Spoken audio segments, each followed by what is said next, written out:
जानते रहे हमारे पापा कहलन तू पढ़ मत ना तो पास हो जीव तो बहुत मारे हम का करे कहतन बताऊ ना तू कहतन पढ़ मत पास हो जीव तो बहुत मारे कहतन खूब खेल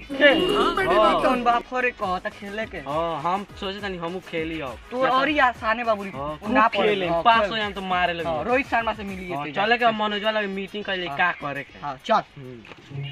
उहे बताई का करे हां एकदम चले के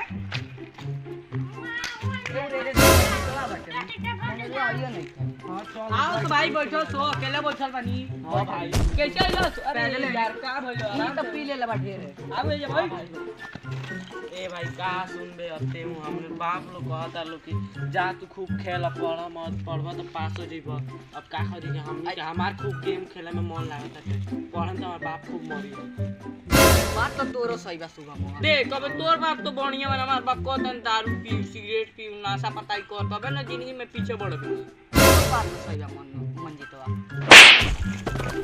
खाली ज्ञान देता थे बिना की तनी हमें मारी थी बताई कि क्या हमनी के करी के तू समझ नहीं का कुछ बता दे हूं तोनियो के गेम खेलत तबे फेल होगतन बात तोर सही है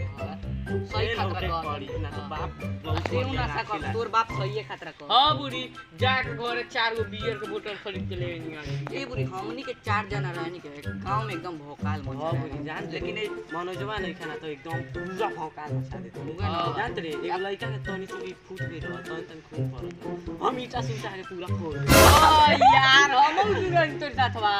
आते का कइले रहले हां ईटवा देल हम ईटवा देनी तबे मरलो हम जानते ले हमर बाप जाए खेते में बहुत दिक्कत हो बुरा लागो हम का कनी अपन अगला दिन खेतो बेच अरे कारे पहले कैसे कैसे लोग रहते हैं यार यार अब के लइका रोते जातो जात नहीं ओकरो फोड़ के हम खूब मजा होता चल दारू चल दारू जा काटे